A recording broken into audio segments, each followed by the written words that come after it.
Bismillahirrahmanirrahim. Assalamualaikum warahmatullahi wabarakatuh. Alhamdulillahi rabbil alamin. Wassalatu wassalamu ala rasulillahil karimil amin. Nabiyyina Muhammadin wa ala alihi wa sahbihi ajma'in. Wa ba'd. Faya ahbaballahi wa ahbaba rasulihi sallallahu alaihi wasallam. Usi nafsi wa iyyakum bitaqwallahi faqad fazal muttaqun fala tamutunna illa wa antum muslimun. Faqala ta'ala Ya ayyuhalladzina amanu taqullaha haqqa tuqatih wa la tamutunna illa wa antum muslimun. Saudara-saudariku, alhamdulillah kita kembali diberikan kesempatan oleh Allah Subhanahu wa taala untuk menjalani aktivitas kehidupan di hari ini. Semoga seluruh aktivitas kita, baik yang telah, sedang ataupun akan berlangsung, diridhai, dibimbing dan dirahmati oleh Allah Subhanahu wa taala. Kita bermohon kepada Allah semoga seluruh hamba Allah yang berkehidupan sampai detik ini, namun belum beriman, diberikan kekuatan kepada jiwa dan lisan mereka untuk mau bersyahadat sebelum wafat dan kembali kepada Allah Subhanahu wa taala. Pun demikian, semoga para pelaku maksiat diberikan kekuatan dalam jiwa mereka untuk mau bertobat dan kembali meniti jalan yang benar, sehingga kita semua insya Allah bisa diwafatkan dalam keadaan husnul khatimah.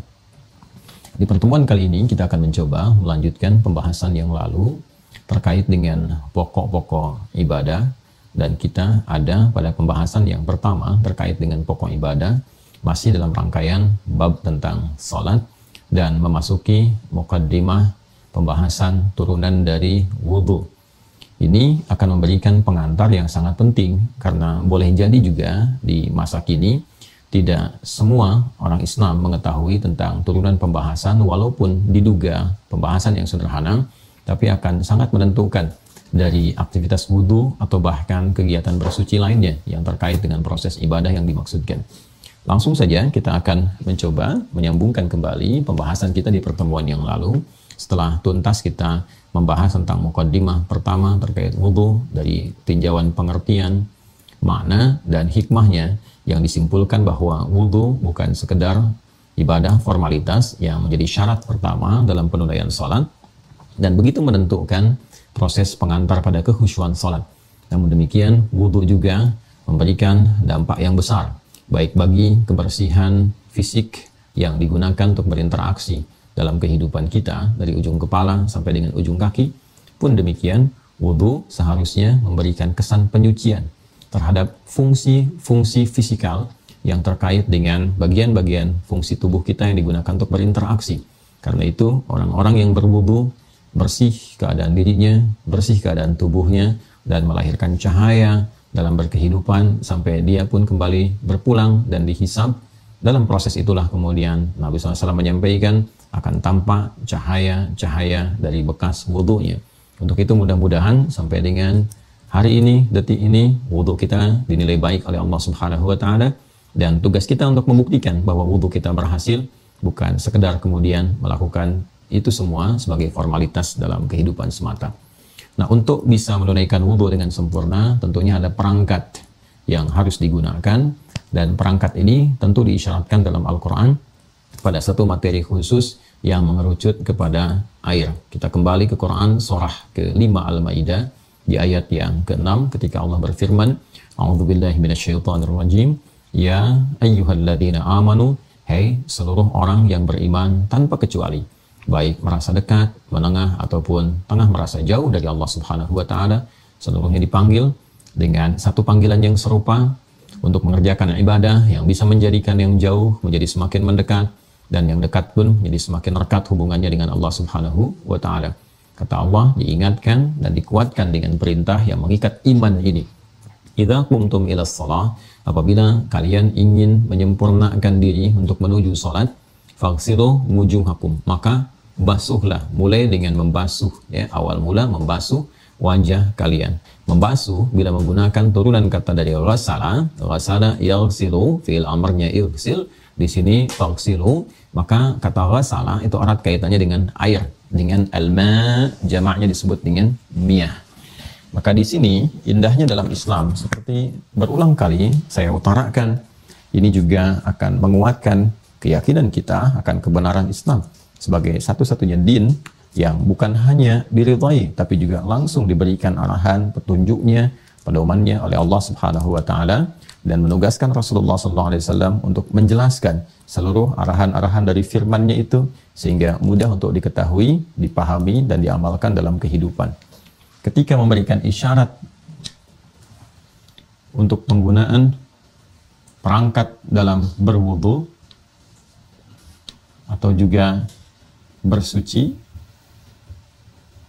karena proses wudu ini dinamakan juga dengan taharah, ya? Seperti pernah saya sampaikan ketika Allah menutup ayatnya dengan sangat indah, ma yuridullahu liyaj'ala 'alaikum min haraj walakin yuridu liyutahhirakum. Allah tidak berkehendak untuk menyulitkan Anda semua dalam proses wudu ini menuju fase salat. Namun demikian, hikmah terbesarnya untuk menyucikan, membersihkan bagian luarnya, menyucikan bagian dalamnya, yang dengan itu waliyutimma ni'matahu 'alaikum, dan untuk menyempurnakan nikmat-nikmat dengan berwudu ini. Kalau kalian sadar di balik hikmah ini, seperti yang kita bahas kemarin, tentu kita akan menyadari bahwa semua ada nikmat di dalamnya. Nikmat bertobat, nikmat digugurkannya dosa, nikmat bertransformasi dari keburukan menjadi lebih baik, nikmat mendapatkan pahala, dan puncaknya nikmat untuk bersyukur la'allakum tashkurun dari semua pemberian yang Allah anugerahkan itu. Dan di sini perangkatnya diisyaratkan menggunakan air. Jadi ini prosesnya, proses ibadahnya disebut dengan wudu atau bersuci. Ini perangkatnya menggunakan air. Jelas diketahui dari turunan kata ghasala yang digunakan. Ya, ini kan memulainya dengan ya ayyuhalladzina amanu idza qumtum ilas shalah faghsilu. Ya kan? Ini kata perintah dari kata ghasala yaghsilu, faghsilu. Ghasala ini erat kaitannya dengan air.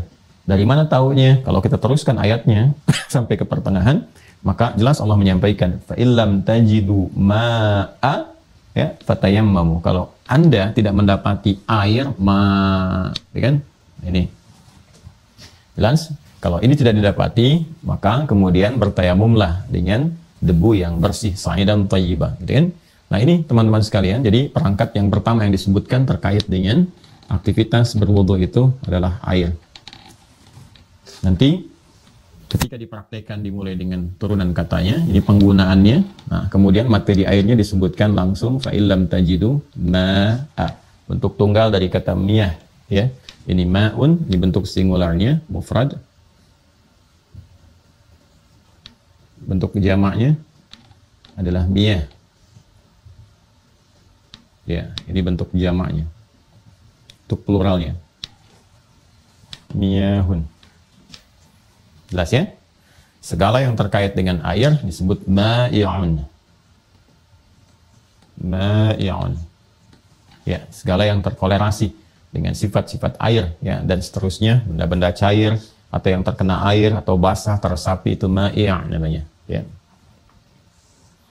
Saya terangkan satu-satu ini diksinya. Manfaatnya ketika Anda mengaji, membuka kitab-kitab fikih yang berbahasa Arab, maka istilah-istilah ini akan ditemukan. Babul miyah, bab yang menerangkan tentang jenis-jenis air. Atau nanti di kitabut taharah. Taharah kan adanya di sini. Ya. Nanti at-taharah, ya, hara. Kemudian turunannya ini wudu. Bisa masuk di kitabut taharah nanti. Masuknya nanti subbabnya tentang wudu, subtopiknya. Banyak nanti termasuk di kitab-kitab hadis, terutama kitab-kitab sunan. Jadi kalau kita ingin masuk ke persoalan fikih, kalau mau cepat, cari kitab hadisnya nanti yang metodologinya disusun berdasarkan urutan fikih. Kitab hadis yang disusun berdasarkan urutan-urutan fikih itu disebut kitab sunan namanya. Ya. Sunan. Sunan di sini dalam pengertian penyusunan kitab hadis, ya. Karena nanti dalam pengertian hadisnya sunan jamak dari kata sunnah, nanti beda lagi maknanya. Ya, jadi kitab hadis, kitab-kitab hadis yang disusun berdasarkan urutan fikih. Ya, misalnya nanti Sunan Abu Daud, kan? Ya. Apalagi misalnya Sunan Ibnu Majah, kan? Ada Sunan An-Nasa'i dan seterusnya. Ya, dan seterusnya. Ya. Ini gambarannya. Nah, nanti di sini akan ditemukan istilah-istilah termasuk di kitab-kitab fikih yang lainnya. Ya, kalau kita ngaji dasar misalnya kitab-kitab fikih yang biasa-biasa, ya kalau kita ingin turunkan akan ditemukan ini. Kitabnya banyak sekali. Seperti yang saya contohkan kemarin ya. Ada Fathul Wahhab misalnya. Ada syarah Minhajut Thullab. Kemudian apalagi Fathul Mu'innya, yang I'anatul Talibinnya untuk membantu. Ada apalagi misalnya, ya ada turunan-turunan yang lain yang dasar-dasar yang bisa kita temukan, ya Al-Mu'inul Mubin misalnya yang dasar yang di kita-kita itu yang kita dapati. Kalau mau naik ke atas ya nanti di Madzhab Syafi'i ada misalnya, ya atau di kitab-kitab lainnya. Nah, ini kita akan temukan secara singkat. Ma itu air bentuk tunggalnya, miyah itu bentuk jamaknya, ma'i' segala hal-hal yang terkait dengan air, ya. Baik, kalau kita ingin turunkan kemudian pertanyaannya, ketika kita diperintahkan untuk berwudu menggunakan perangkatnya berupa air, maka air jenis apa ya yang dimintakan oleh syariat dalam hal ini, baik isyaratnya dari Al-Quran atau penjelasnya dari hadis-hadis Rasulullah SAW untuk bisa digunakan dalam proses berwudu. Nah, ini yang coba kita antarkan dulu. Jenis air di dalam Islam itu setidaknya dibagi ke dalam 5 bagian utama. Ya, 5 bagian utama. 1, ada yang disebut dengan airnya mutlak. Mutlak.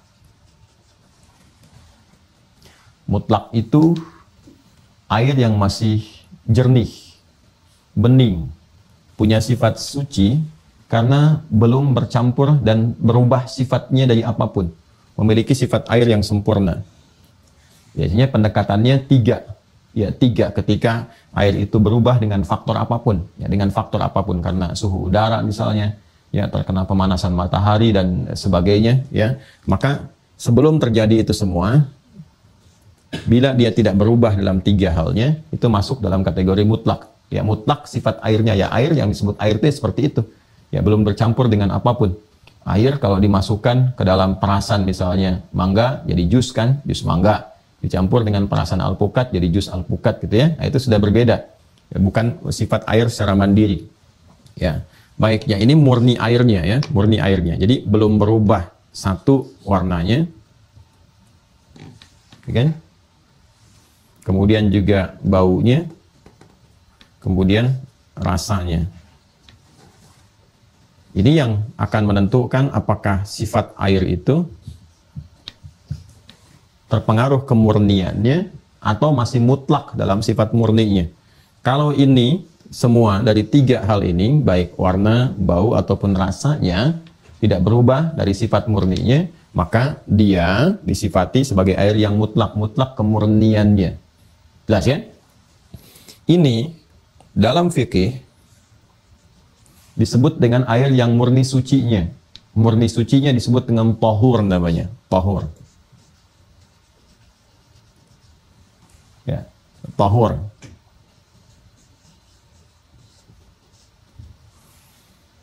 Awas ya, istilah tahur yang dimaksudkan dalam konteks ini, dalam konteks berwudu terkait dengan air yang punya sifat tahur. Nanti tahur itu istilah yang banyak digunakan. Saat ada orang sakit, kan, terus disebutkan dengan tahuran, insya Allah. Tahur itu maksudnya apa? Mudah-mudahan dengan sakit ini bukan hanya disembuhkan oleh Allah, tapi juga menyucikan keadaan diri kita yang kena sakitnya atau tubuh secara umumnya. Karena kebanyakan orang sakit kalau beriman banyak beristighfar, banyak mendekat kepada Allah. Istighfar itu yang menyucikan jiwa. Sedangkan kesucian itu bagian dari taharah.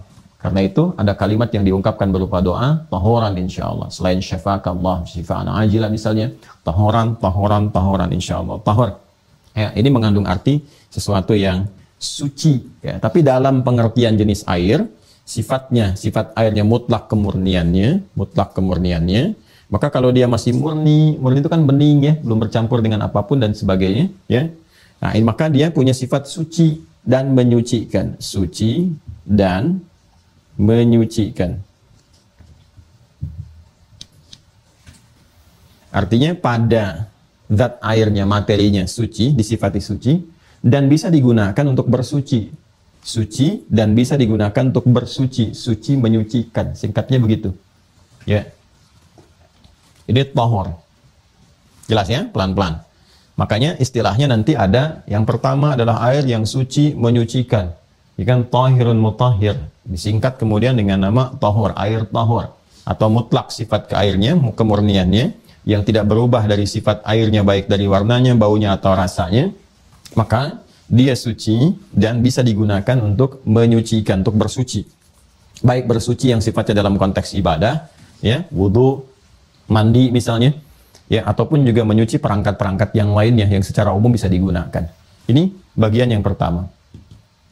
Nah, ini macam-macam nanti. Ada yang sifatnya ya, benar-benar alami pada umumnya.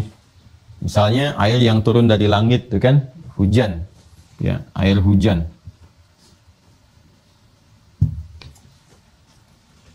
Kemudian apalagi air yang memancar dari bumi, misalkan mata air. Kalau kita teruskan nanti ada air sungai juga, air sumur yang sudah terkumpul tapi tersekat ya dengan satu tata ruang tersendiri sehingga memiliki volume yang cukup. Ya, kemudian apa lagi? Ada air laut.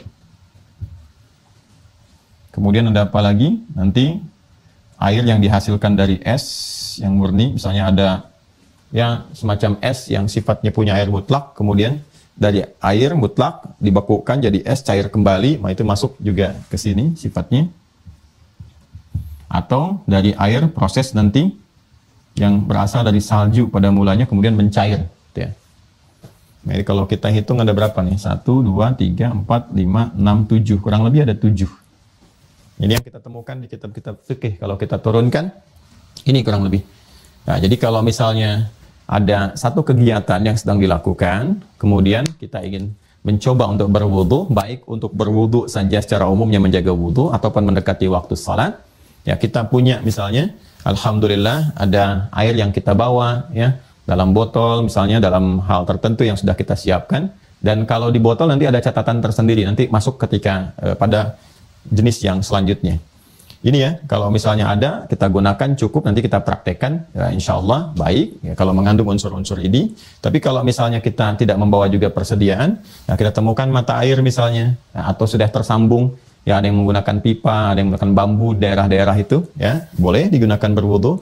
Atau ada hujan misalnya, ya kita tadahi, kemudian dipakai untuk berwudu, boleh, ya. Kemudian juga sungai, ya air sungai yang mengalir ya bukan kemudian yang menetap, tapi misalnya agak mengering atau kena matahari, atau misalnya ada hal-hal yang mempengaruhi jumlahnya sudah mulai berkurang, volumenya di bawah 2 kulah misalnya, ya sekitar 270 liter, itu punya catatan tersendiri.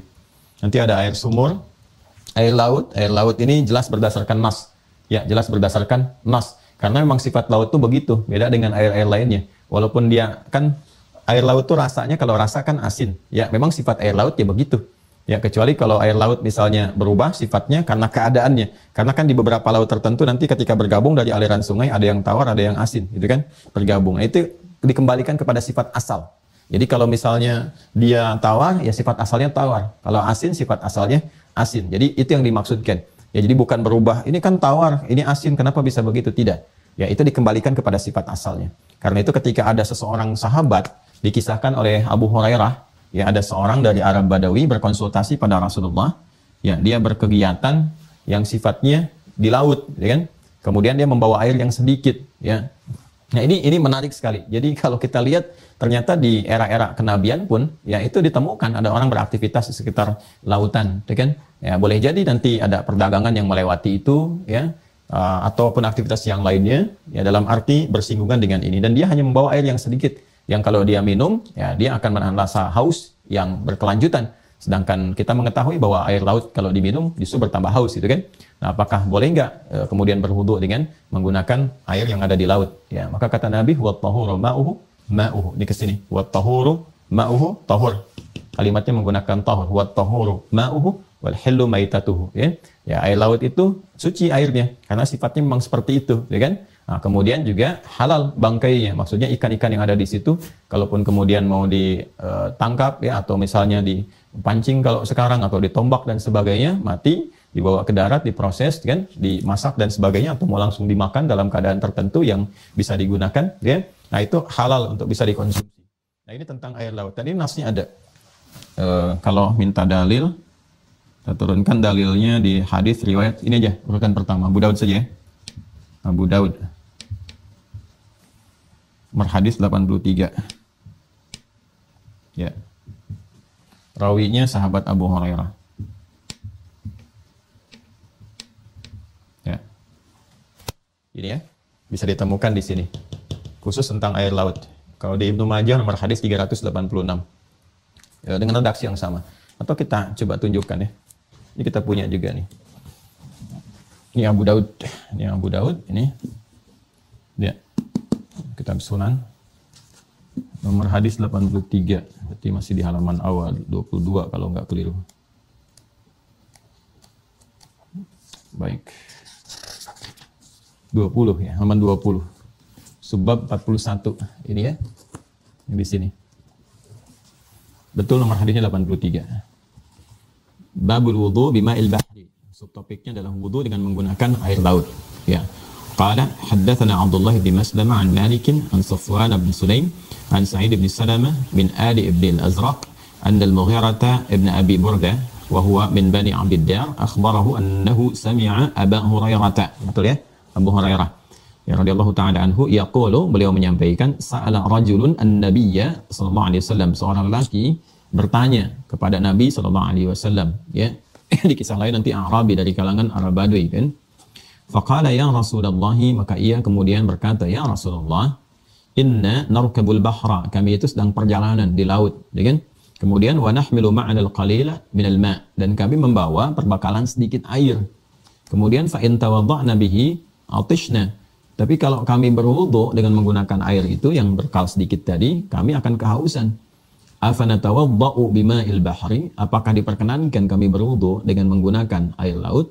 Ya, faqala Rasulullah sallallahu alaihi wasallam, maka Rasulullah sallallahu alaihi wasallam kemudian menjawab, huwa at-tahuru ma'uhu al-hillu maitatuhu. Air laut itu suci, ya, menggunakan tahur. Kalau tahur berarti suci dan menyucikan. Airnya, kemudian al-hillu maitatuhu, dan bangkainya atau ikan-ikan yang ada di situ dan halal untuk dikonsumsi. Jelas ya?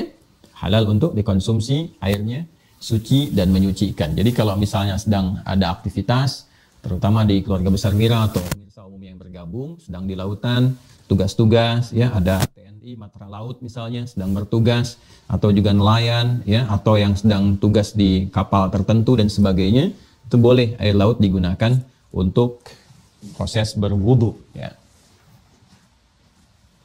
Jelas ya? Ini gambarannya. Ini secara umum sangat mudah sekali dipahami. Ini sisi yang pertama. Kemudian yang kedua,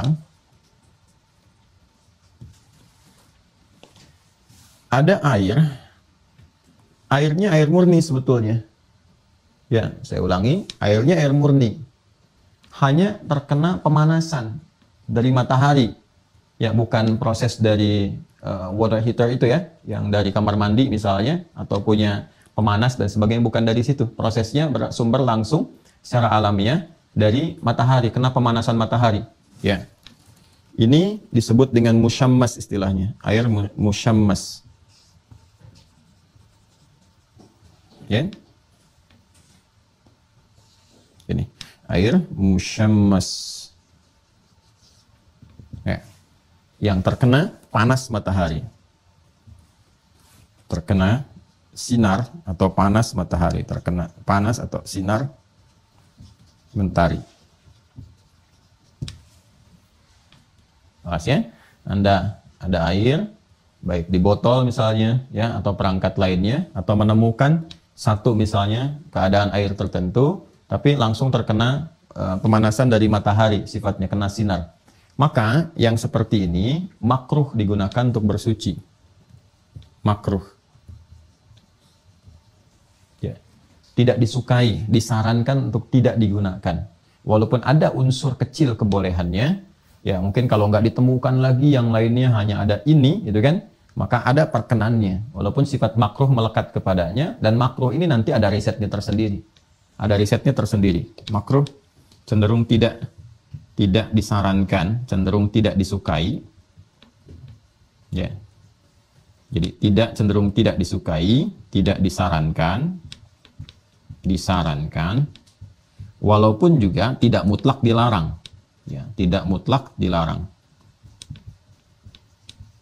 Nah, jadi kaidahnya begini, kalau ada sesuatu yang makruh, ini nggak disukai gitu kan, yang seperti ini. Dilarang sih tidak, haram sih tidak, cuma tidak disukai. Nah itu bisa dilihat ilatnya, sebabnya apa. Kalau sebab itu bisa hilang, ya dengan analisis atau riset tertentu, maka nyaman saja untuk digunakan. Ya, ini gambarannya. Kalau kita di fisika dasar itu kan, saya masih ingat itu, kalau nggak keliru mohon diluruskan ya, kan saya bukan expert di bidangnya gitu. Ya air kan kalau kena pemanasan langsung dari matahari itu ada proses yang disebut evaporasi ya, masih ingat ya? Lawannya kan kondensasi itu di fisika dasar itu ya. Ada evaporasi, ada proses evaporasi, ya. Proses pemanasan sehingga menjadikan perubahan, ya kan? Pada molekul-molekul air itu yang dari tadinya sifatnya cairan kemudian berproses menguap menjadi gas itu kan ya. Dan nanti lawannya kan kondensasi. Kalau kondensasi kan sudah menguap ke atas, nanti jadi turun kan, jadi air hujan itu ya, dan punya sifat sendiri dari situ. Kalau masih ingat ya pelajaran itu di fisika dasar itu. Nah, proses evaporasi ini kan dipengaruhi oleh banyak faktor ya. Ada suhu udara, suhu air, proses mataharinya sendiri, dan proses matahari itu ketika memancarkan sinar kan ada proses radiasinya juga. Ya, radiasi ini nanti yang menyebabkan juga terjadinya perubahan ya pada keadaan molekul-molekul air. Semakin tinggi, semakin panas kan ada bertubrukan tuh molekul di dalamnya. Ya, ikatan-ikatan apa namanya yang melekat di penyusun air yang dimaksudkan. Nah, ini ketika terjadi dalam konteks pemanasan itu, nah ini kita nggak tahu nih sifat air itu melekat bendanya di mana.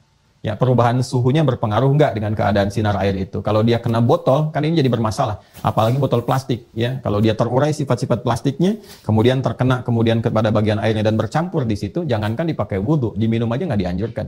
Saya kira demikian ya. Secara teoritis kan dasarnya begitu.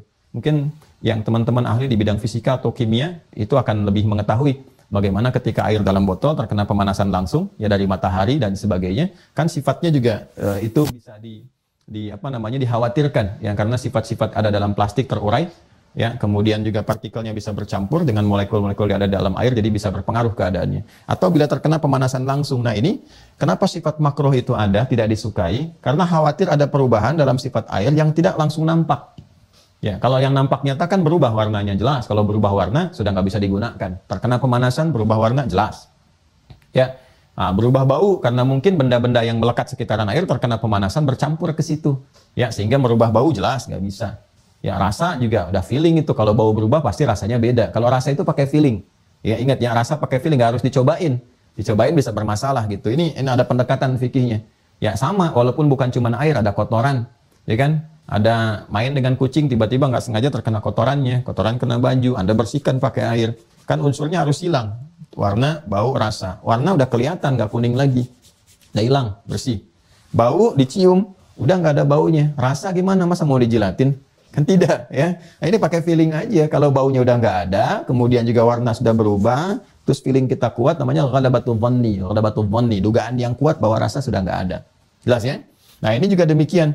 Dengan pemanasan khawatir benda-benda di sekitaran atau yang menampung air itu ya, terkena panas langsung sehingga memengaruhi keadaan ya bawaan asal dari benda atau materi itu yang bercampur dengan air, sehingga dikhawatirkan ada dampak tertentu ketika digunakan saat proses wudhu. Nah, kalau keadaannya bisa dipastikan aman, nggak ada masalah, maka sifat makruh bisa hilang. Izalatul ikrah, jadi hal-hal yang nggak disukai itu bisa hilang, ya bisa tanggal gitu. Tapi kalau kita nggak ada ilmunya, nggak tahu, maka agama kan membawa kehati-hatian. Disiplinnya tinggi sekali dalam Islam itu, sampai dipecah seperti ini.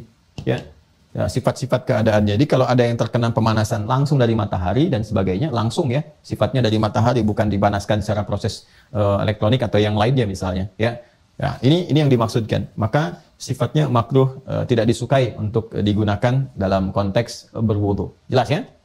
Ini gambarannya. Berbeda kalau kita di keadaan dingin, kemudian masuk di tempat di hotel atau di mana ya, di kamar mandi, ada water heaternya, kemudian ada hangat disatukan, dingin dengan hangat nyampur, itu nggak ada masalah. Ya, sifatnya masih ada di situ. Ya. Jelas ya?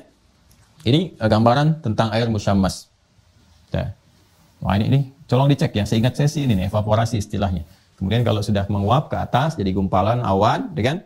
Nah, mulai bertumbukan, ya dan seterusnya, nanti turun ke bawah jadi kondensasi, ya, turun. Sifatnya udah berubah lagi. Evaporasi dengan kondensasi itu mempengaruhi keadaan sifat airnya. Ya itu sudah beda. Makanya kalau air di laut pun nanti ada yang menguap jadi gas ke atas, kemudian ketarik jadi awan juga, atau di danau ketarik, kan sifatnya ketika turun bisa berbeda. Nah inilah detilnya dalam fikih itu bisa seperti itu. Ya maka kenapa air hujan bisa masuk kepada air mutlak? Ya sementara dalam proses evaporasinya masuk ke air musammas itu ada detil ya arahan atau bahasanya tersendiri. Ini yang menarik. 3. Sudah? Airnya suci, yang ketiga itu. Tapi tidak bisa digunakan untuk bersuci. Suci, tapi tidak menyucikan. Nah, kalau yang pertama kan suci dan menyucikan. Yang kedua, suci, menyucikan, tapi tidak disukai dan tidak disarankan untuk digunakan. Punya sifat makruh. Yang ketiga, dia suci, tapi tidak bisa digunakan untuk bersuci. Suci tapi tidak menyucikan. Detail sekali istilahnya, Masya Allah. Ya. Suci tapi tidak digunakan untuk bersuci. Tapi suci tapi tidak menyucikan. Ya. Apa misalnya? Ya, nanti kita lihat sebelum ke misal. Istilahnya dulu. Istilahnya air tahir. Tahir. Kalau mau disempurnakan, ghairu mutahhir. Nah, ini istilah bahasa Arab yang tahir, ghairu mutahhir, ya kan? Nah, cuma biasanya suka disingkat saja. Kalau dalam fikih itu sudah hafal, sudah khatam, sudah paham. Istilahnya tahir aja. Tahir, ya kan? Untuk membedakan dengan yang ini tahur. Yang ini tahur, yang ini tahir. Jelas ya? Baik. Ini suci tapi tidak digunakan untuk bersuci. Ini dalam istilah jenis air ya, bukan dipraktikkan kepada yang lain. Misalnya sudah ada yang lamaran, ya tapi belum akad, diajak naik motor berdua, ya kan? Nah, ayo naik motor berdua. Maaflah, aku belum tohir. Ya, aku tohir belum tohur. Bukan ya, ini istilah dalam wudu. Maksudnya apa tohir belum tohir? Ya aku kan suci, tapi belum bisa ya untuk berhubungan yang seperti ini. Itu belum bisa digunakan untuk menyucikan. Bukan, ini dalam istilah wudu sifatnya. Ya ya. Jadi kalau kita menemukan kata tahir seperti ini, tahir. Itu jenis ketiga. Tahur, jenis yang pertama. Jelas ya? Ingat, ada tahur, ada tuhur. Oh, beda. Ya, dan di Sunda itu banyak sekali kosakata juga diserap dari bahasa Arab. Ya. Ini tuhur. Orang kalau jemur pakaian kan, ya atas tuhur sebenarnya kan. Maaf ya, saya nyebutkan bahasa Sunda untuk ngasih contoh ya. Ya, untuk keragaman di Indonesia begitu Masya Allah banyak sekali bahasanya. Dan kita bersyukur kepada Allah dengan kaya bahasa ini, berapa banyak kita bisa disatukan dan mewakili karakter-karakter yang luar biasa. Itu Bhinneka Tunggal Ika.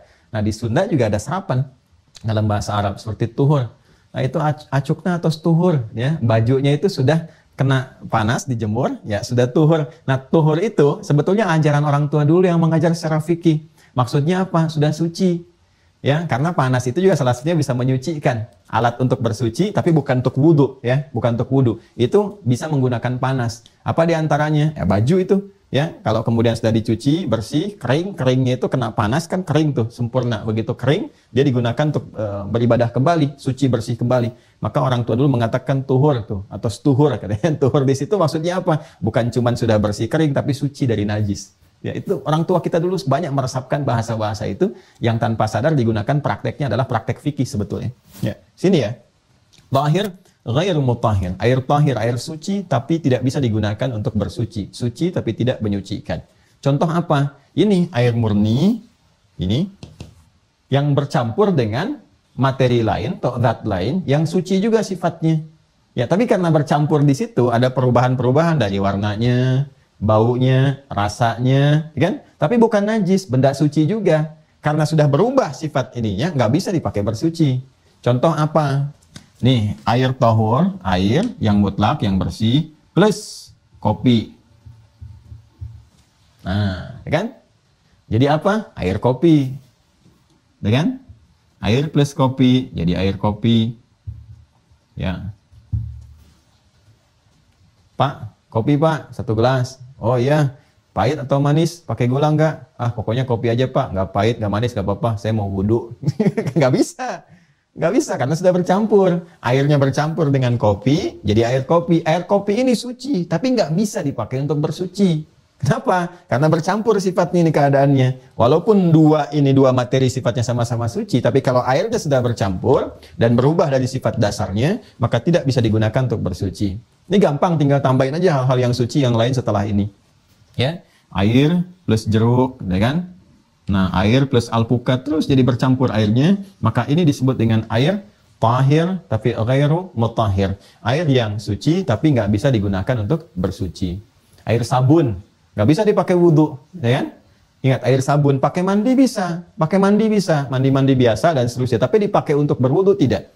Ya, baik. Termasuk nanti kalau ada mandi besar misalnya, ya nanti ada babnya sendiri. Kan sudah saya contohkan di pertemuan yang dulu, ya sampai langsung dipraktekkan itu dengan contoh ya, apa namanya shower dan seterusnya. Itu cara-caranya pernah saya praktekkan. Ya kalau airnya bersih bagus, gunakan sabun terpisah boleh. Ya dalam mandi kan beda dengan sifat biasa. Ya tapi kalau mandinya langsung menggunakan air sabunnya, tidak dinetralisir kembali dengan air-air yang bening yang bersih, itu juga tidak tepat digunakan demikian dalam proses mandi besar ya. Tuh. Nah, artinya kalau bercampur dengan zat-zat yang lain, maka sifat tahurnya berubah jadi tahir, seperti ini. Jelas ya? Kalau sama-sama suci. Kemudian yang keempat, dan air suci, dasarnya selalu ini. Air tahur, suci, dan menyucikan, tapi sudah dipakai bersuci sebelumnya. Ya, kan ada, kalau sedang berwudu misalnya kan, ditadah bawahnya itu kan, ditadah tuh, jadi pakai ember atau yang sejenisnya sehingga airnya nggak jatuh kemana-mana dari keran tuh langsung ke ember itu lagi. Nah, jadi yang jatuh ke situ, ya terkena dari atas ini sudah masuk ke situ, sudah digunakan. Dalam bahasa Arab, air yang sudah digunakan untuk bersuci, ya sudah digunakan dipakai itu disebut dengan musta'mal namanya, musta'mal, musta'mal.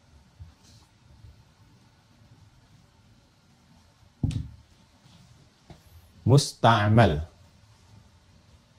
Yang keempat, air suci yang sudah digunakan, yang sudah dipakai bersuci.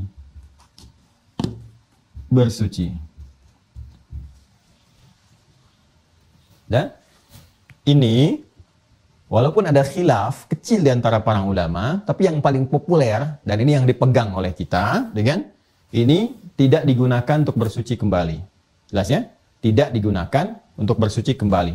Kecuali nanti dalam kondisi-kondisi yang sangat langka, dalam darurat, atau hanya untuk misalnya basuhan mandi dalam basuhan pertamanya, ya sebelum misalnya dibersihkan kembali dengan yang lainnya. Nah itu kalau mandi misalnya, maaf ya, ini kan bahas fikih gitu. Nanti mungkin kalau bab detailnya ketika masuk al-ghuslu atau mandi bisa dibahas dengan lebih dalam lagi. Ya, saya mau mandi berdua dalam satu bejana itu boleh-boleh saja. Ya dipakai, hadisnya juga ada terkait dengan itu. Tapi nanti yang paling populer setelah itu dibilas lagi dengan menggunakan air yang mutlak. Ya, itu gambaran. Nanti ada hikmahnya tersendiri.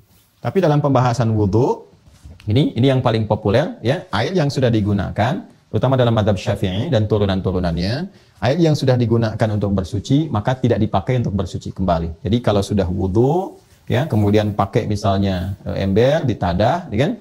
Mau dipakai yang lain boleh. Misalnya dipakai nyuci baju kalau diduga itu bersih gitu kan.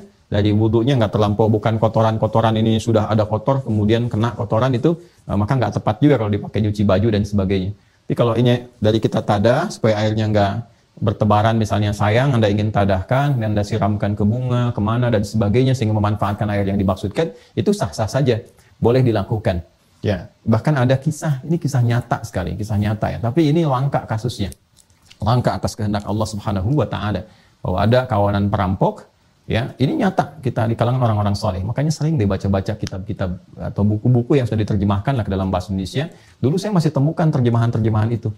Kisah orang-orang soleh di masa lalu, 40 kisah orang soleh, sekian kisah para tabi'in, itu inspiratif sekali gitu. Ya, ada para perampok datang ke satu rumah di satu desa gitu kan. Nah, kemudian begitu datang ke situ, niat mau merampok, tapi ternyata disambut luar biasa dengan baik gitu oleh orang di rumah itu. Jadi bingung para perampoknya. Akhirnya alih-alih dari perampok ngaku mujahid. Dia kan udah bawa pedang tuh mau ngerampok malah disambut. Halo selamat datang, Masya Allah, para mujahid. Gini. Dia keluarnya begitu saking sopannya dari daerah itu ya. Jadi sampaikan. Jadi akhirnya kami mujahid baru berperang gini. Akhirnya wah saya minta keberkahannya dari para mujahid ini, silahkan disuguhi makanan ini. Terus begitu berwudu, ya berwudu itu tiba kemudian ditadahi, ya tanpa sengaja mereka ditadahi seperti ini kan. Nah, untuk apa katanya gini, silahkan berwudu dulu, nggak apa-apa, kami ingin manfaatkan aja airnya gitu kan. Nah, begitu kemudian mereka singkatnya berwudu dan sebagainya, dah sholat, bingung juga perampoknya itu, ya disiapin makanan, siapin air wudu, diminta sholat dulu di situ sebelum pergi karena ingin mengambil barokahnya katanya para mujahid ini bisa ketempatan di situ. Senang dulu tuh begitu, ketempatan ulama senang, dengan ketempatan orang-orang pejuang senang. Di kita juga kan dulu begitu, dalam masa-masa perjuangan tuh senang kan kedatangan para pejuang dan sebagainya. Ya makanya saya juga waktu kecil kan mengalami itu. Wah seneng tuh kalau lihat TNI saya kan. Wah itu jadi ada kesannya luar biasa tuh. Pakai pakaiannya lengkap gini. Jadi kebanggaan tersendiri kita melihat juga. Ya Masya Allah gitu. Nah sekarang lebih variasi lagi. Ada polisi, ada macam-macam dan sebagainya. Ya kita bangga kalau semua instansi ini kuat semua. Hebat semua dan kompak semua, itu luar biasa. Tapi secara singkatnya setelah mereka selesai pamit ya, mujahid tuh. Mujahid jadi mereka juga bingung. Udah pergi keluar. Udah beraktivitas lagi, ternyata air hasil tadahan tadi itu digunakan oleh bapak tadi untuk mandi anaknya yang lumpuh, pakai mandi ya. Dengan harapan memohon kepada Allah Subhanahu wa taala, mudah-mudahan ada baiknya, ada berkah. Ini babnya tersendiri ya, babnya tersendiri. Walaupun barangkali nggak bisa berlaku umum, tapi nanti ada dasar-dasar kaidah yang bisa digunakan dan kita nanti bisa turunkan babnya di sini. Begitu dipakai kemudian apa yang terjadi teman-teman sekalian? Dengan izin Allah, kuasa Allah menyembuhkan, sembuhlah kemudian anak itu. Sembuh, ini kisah nyata, ya kisah nyata. Jadi sembuh anak itu, Masya Allah mereka bersyukur dan sebagainya. Satu kali, ini kawanan mujahid tanda petik tadi, ya datang lagi. Ya begitu datang lagi, apa yang terjadi? Ya yang nyambut anak kecil. Ya Masya Allah para mujahid gini dan sebagainya, gitu kan? Disambut, ya mereka biasalah mau pura-pura lagi gitu kan, mau mampir, mau makan dan sebagainya. Lalu bertanyalah pimpinan mereka, siapa anak ini? Dulu kami kesini kan nggak ada, bapaknya cerita. Itulah yang kami ingin sampaikan. Syukur pada Allah, terima kasih kepada kalian para pejuang. Anak ini sebetulnya lumpuh dulunya. Begitu kalian pertama mampir ke sini, kami mohon keberkahan kepada Allah Subhanahu wa taala dengan datangnya kalian para pejuang yang ikhlas mampir ke sini makan, berwudu. Kami gunakan air bekas wudunya untuk mandi itu anak kami itu. Ya, bukan mandi dalam keadaan bersuci ya. Ya, mandi seperti biasa gitu. Kami gunakan untuk mandi dan dengan izin Allah dia sembuh. Ya, Masya Allah terima kasih. Jadi begitu ada respon demikian langsung jatuh tersungkur, nangis semua dan tobatlah pada saat itu. Ya, dari yang tadinya mujahid yang KW ya yang pura-pura, jadi sekarang mujahid yang asli. Pada akhirnya kemudian mereka bertobat, ikut berjihad dan sebagainya, dan hasuna islamuhum, keislamannya baik. Itu kisah inspiratif yang sangat luar biasa. Di setiap bab itu ada kisahnya. Ya, makanya kalau Bapak Ibu keluarkan setiap bab dengan contohnya kisah inspiratifnya itu untuk anak-anak itu luar biasa. Ya, saya dari beberapa waktu ke belakang mungkin ya itu sering juga menceritakan karena anak-anak kadang minta cerita di malam hari kan. Kita cerita ini, cerita itu, kadang ngasih buku. Nah, kita gunakan untuk menceritakan di Al-Quran pelan-pelan sehingga tertanam dan itu akan membantu pada hafalan gitu. Ya, nah cobalah para orang tua tuh dapatkan itu. Banyak sekali di kitab dan itu bukan fiktif sifatnya, nyata. Ya, di sejarah Islam itu kita hampir tidak mengenal yang fiktif. Ya, hampir tidak mengenal. Adapun cerita-cerita fiksi yang muncul itu misalnya itu pun dari kreativitas yang ada dalam bentuk kisah-kisah yang seperti 1101 malam dan sebagainya. Ya, itu kisah-kisah hanya dongeng fiksi-fiksi yang disampaikan pada masa itu untuk kegiatan-kegiatan tertentu. Tapi kisah-kisah yang dibangun untuk penguatan dasar-dasar kehidupan itu nyata semua. Ya, kita nggak kenal tokoh-tokoh Superman, Batman, kan? Ataupun macam-macam yang mungkin banyak sampai dengan kekinian. Ya, ini mustamal ya. Ini mustamal. Dari mustamal ke Batman ini. Ya, pokoknya ini mustamal yang sudah digunakan. Ya, nah ini. Jadi kalau kita masih dapatkan air yang ini mutlak, ya maka ini yang didahulukan. Ini yang sudah digunakan maka tidak dipakai lagi untuk bersuci. Kalau mau dipakai untuk yang kegiatan biasa, nyuci atau mandi misalnya dari situ, kalau kita wudunya memang masih bersih cuman batal aja, wudu lagi ditada, pakai mandi ya sah-sah saja digunakan sepanjang mandinya bukan terkait erat dengan sifat bersuci ya seperti mandi besar dan sebagainya. Dan tentunya dibilas lagi dengan air-air yang mutlak yang lebih bersih. Kemudian yang kelima, yang terakhir ya. Ya. Sudah? Yang kelima, itu sudah bercampur dengan najis. Ya, ini kan yang tiga bercampurnya dengan benda suci lagi. Suci ketemu suci, tidak mensucikan. Itu ya. Ini air suci ketemu dengan benda suci, suci tapi tidak mensucikan. Ya, kemudian yang kelima ini airnya suci bertemu dengan benda yang tidak suci.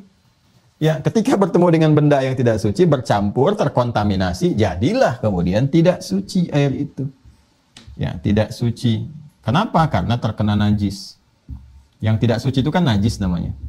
Ya, makanya bahasa Arabnya disebut dengan mutanajis. Air mutanajis. Mutanajis.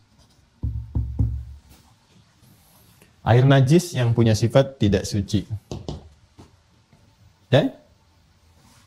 Oh, ini sederhana saja. Ya, coba dilihat saja ini. Salah satu sifatnya hilang karena kena najis. Ya, ada air, udah disiapin buat wudhu, ternyata kucing kesayangan kecemplung di situ, ya, sambil buang emas misalnya di situnya. Nah, ini yang repot. Ya, terpengaruhlah keadaan-keadaannya, warna, bau, dan rasanya. Maka nggak bisa lagi dipakai. Sudah kena najis. Ya, ada kotoran-kotoran yang bisa ditoleransi kalau jatuh ke airnya dengan volume yang besar. Ya, biasanya ukuran 2 kulah. 2 kulah. Kullataini, itu kan 2 kulah. 2 kulah itu berapa sih volumenya sekarang? Ya, kalau pendekatan dulu, liternya itu bisa berbeda-beda. Bisa 500 liter yang ukuran liternya Irak, sekian liter 300 sekian yang ukuran Mesir. Tapi setelah dikaji, dipelajari, dengan ukuran orang Arab pada umumnya didapatkan sekitar 270 liter. 270 liter. Volume airnya. Ya, bila ada di satu wadah 270 liter, itu detailnya Masya Allah, saya itu kagum sekali ya sama ulama-ulama fikih tempo dulu itu. Dan tidak banyak orang tahu, di antara mereka juga ada yang pakar di bidang kedokteran, matematika. Imam Syafi'i itu kan pakar juga bidang kedokteran itu. Nggak banyak orang tahu itu. Yang Ali bin Abi Thalib itu di matematika itu begawan matematika. Ya, kalau kita ngaji beberapa kitab fikih, bahkan ada tafsir nanti yang membahas juga tentang teka-teki matematika Qur'ani itu, enak banget tuh ngaji tafsir itu tuh. Ya, Al-Jawahir namanya. Itu bab terakhirnya itu ada kisah-kisah inspiratif, kisah nyata, pendekatan Al-Quran tapi dengan hitungan. Wah, itu banyak, kaya sekali, kita tuh kaya sekali. Corak tafsirnya juga banyak gitu. Kalau mau dikaji itu enak. Jadi ilmuwan ngaji juga dapat pembahasannya, ya. Ekonom ngaji dapat pembahasannya, politisi ngaji ada, militer ada, sipil ada, semua babnya ada. Dan coraknya itu lengkap sekali. Ini 270 liter itu bahkan disebutkan dimensi tempatnya. Sekitar ukuran kedalaman dengan lebar atau panjang, atau bahkan juga bisa persegi panjang, atau dalam bentuk kubus misalnya, ya, dengan kedalaman sekitar 91 cm. Kurang lebih lah, 91 cm. Ya, dengan lebar dan panjang yang serupa. Itu kurang lebih akan menampung ini 270 liter air. Secara singkatnya, kalau volumenya segini, terus terkena najis yang pada umumnya tidak banyak merubah keadaan. Ini paling minimal. Kalau lebih dari itu bisa dipakai untuk bersuci, itu lepas sekali. Ya, seperti terutama kalau sudah airnya mengalir. Kalau ini kan airnya tidak mengalir, menetap. Ya, air danau yang menetap, tidak mengalir pada umumnya. Terus tiba-tiba ada kotoran cicak masuk ke situ, kan itu tidak berpengaruh banyak kepada airnya. Itu tetap bisa digunakan untuk berwudu. Ya, baik. Kalau air mengalir, ya sudah, sifatnya sudah beda karena kotorannya pun ikut mengalir. Makanya air sungai yang mengalir sifatnya itu masuk dalam keadaan air mutlak ke sini. Boleh digunakan untuk bersuci. Nah, ini bila najis yang masuk yang dimaksudkan itu sudah merubah keadaan ini. Memang airnya lebih daripada 270 liter, tapi kerbau mandi di situ. Ya, udah kelihatan semua berubah. Maka jangan juga iseng dipakai wudhu. Kalau sudah seperti itu, sudah berubah semuanya. Sudah mutanajis keadaannya. Kudanil mandi di situ, badak mandi di situ, dipakai wudhu. Tidak. Itu jatahnya badak, gitu kan. Itu jatahnya kerbau. Gak usah kita ikut-ikutan cari yang lain. Ini selesai. Nah, jadi ini ada 5, teman-teman sekalian. Air mutlak, dengan sifat sucinya, dengan keadaan yang tidak berubah di 3 pendekatan disebut dengan tahur. Dan air musyammas terkena pancaran sinar matahari di sini sehingga mengalami proses-proses tertentu yang diduga akan mempengaruhi keadaan airnya. Jika dipastikan keadaan itu tidak terpengaruh dari 3 sifat ini dan aman digunakan, maka hilang sifat makruhnya, silahkan digunakan untuk bersuci. Tapi kalau sekiranya ada proses kimiawi tertentu yang mempengaruhi keadaan air sehingga diduga akan memberikan dampak-dampak yang kurang baik misalnya bagi tubuh, maka tidak digunakan. Kemudian yang ketiga, tahir, ghair mutahhir atau air tahir saja. Ya, maka ini adalah air suci yang tidak digunakan untuk bersuci, seperti air bertemu dengan benda yang suci yang tadi saya jelaskan. Baik itu kopi, jeruk, sabun, dan sebagainya, maka tidak bisa digunakan untuk berwudu. Musta'mal yang sudah digunakan, tidak digunakan untuk bersuci kembali. Demikian keumuman fikihnya. Kemudian juga air yang mutanajis, yang sudah terkena najis, yang memang tidak bisa digunakan untuk bersuci dengan batas-batas tertentu. Nah, ini gambarannya. Ya. Kalau ke anak usia 3 tahun, 4 tahun, atau 2,5 tahun, kasih lirik-lirik aja yang gampang. Itu kan? Air-air itu ada 5 jenis. Yang pertama tohur, suci menyucikan. Wah itu kalau mereka dapat seperti itu enak, udah ke bawah dari sejak kecil. Ya. Pada yang kedua namanya musyammas, sifatnya makruh, tidak disukai. Udah, sampai ke akhir aja. Bapak Ibu ngarang sendiri aja deh, gitu kan. Mau pakai yang mana? Yang penting anak. Ini untuk anak-anak ya, untuk anak-anak, bukan orang tua yang kekanak-kanakan. Ya, jadi orang tua ya cukup mengetahui secara nalar yang kuatnya, dan ini yang paling utama untuk digunakan. Ya, udah ya. Nah, kalau sifat-sifat yang bisa digunakan ini, yang aman dan sebagainya tidak ditemukan, maka diperkenankan kemudian ada 3 kondisi. Ya, nggak menemukan air sama sekali dengan sifat yang bisa digunakan untuk bersuci, ya, tidak ditemukan ini, itu nanti ada satu istilah yang luar biasa di Al-Quran itu. Menggunakan turunan kata wajada yajidu fa illam tajidu ma'a, masih di Quran surah kelima ayat ke-6. Quran surah 5 ayat 6. Ya. Fa illam tajidu ma'an fatayammamu. Salah. Fa illam tajidu ma'a, itu kan? Nah ini. Maka jika lam tajidu, kalian tidak mendapati ma'a, air. Nah, wajada yajidu itu ada 3 klasifikasinya. Pertama, memang tidak ditemukan sama sekali. Tidak ditemukan. Keadaan sedang kering, hujan tidak turun, ya, mata air sungai, ya, dan sebagainya juga tidak ditemukan, sangat terbatas dan sebagainya, kita nggak menemukan keadaannya, ya kan? Kondisi pertama. Yang kedua, airnya ada, tapi sedikit sekali. Kadar sedikit ini digunakan untuk kebutuhan pokok yang menunjang kehidupan. Ya, hajat daruriyah istilahnya, hajat darurat.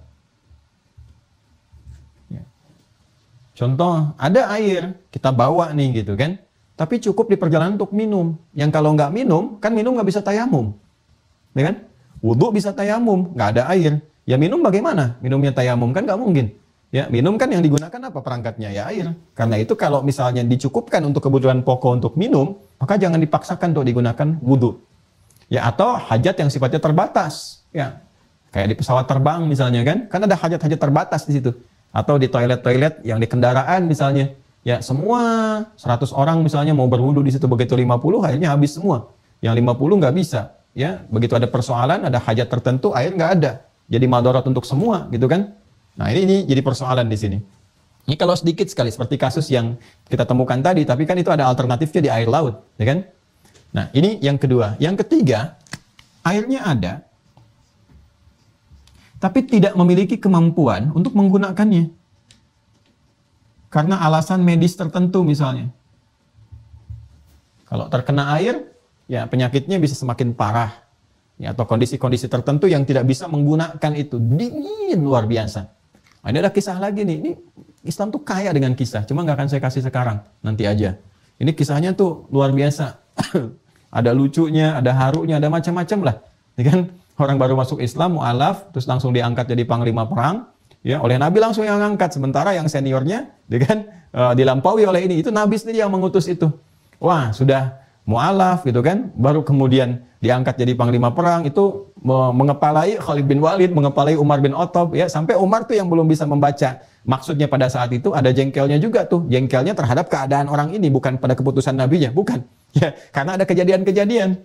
Sudah mu'alaf, malam-malam mau nyerang, malamnya mimpi junub. Nah, kebayangkan tuh panglimanya itu. Ya, udah gitu kelihatan nggak mandi lagi. Ya, nah ini wah ramai lah pokoknya itu. Tapi sukses sih. Sukses peperangannya sampai pulang. Nabi langsung mengadu kepada Umar mengadu kepada Rasulullah, ya kan? Nah, tapi nanti ada hikmahnya, semua dijawab gitu, semua dijawab. Gimana kisahnya? Nanti, nggak sekarang.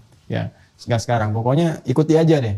Ikuti, nanti begitu masuk babnya saya ceritakan. Babnya kan bab tayamum, sekarang kan belum, masih di wudu. Ya. Nah, jadi ini teman-teman sekalian, kondisinya yang tidak mampu menggunakan air. Yang ketiga itu bisa karena sakit atau bisa kondisi yang sangat dingin luar biasa. Kalau bersentuhan dengan air bisa jadi madarat. Ya, ini belum terasa kalau kondisi seperti sekarang, tapi kalau Anda naik ke tempat ketinggian tertentu, misalnya kalau ke arah Jawa Timur di Malang, dia masuk ke Batu, apa kalau di Bandung, di Jawa Barat ya, atau daerah tertentu yang memang dingin sekali, pagi-paginya airnya udah Masya Allah gitu ya, dinginnya luar biasa, yang agak kesulitan menggunakannya.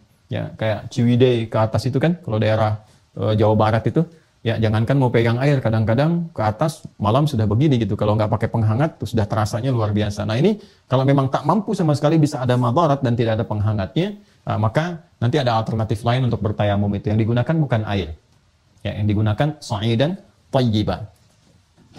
Prosesnya nanti kita bahas.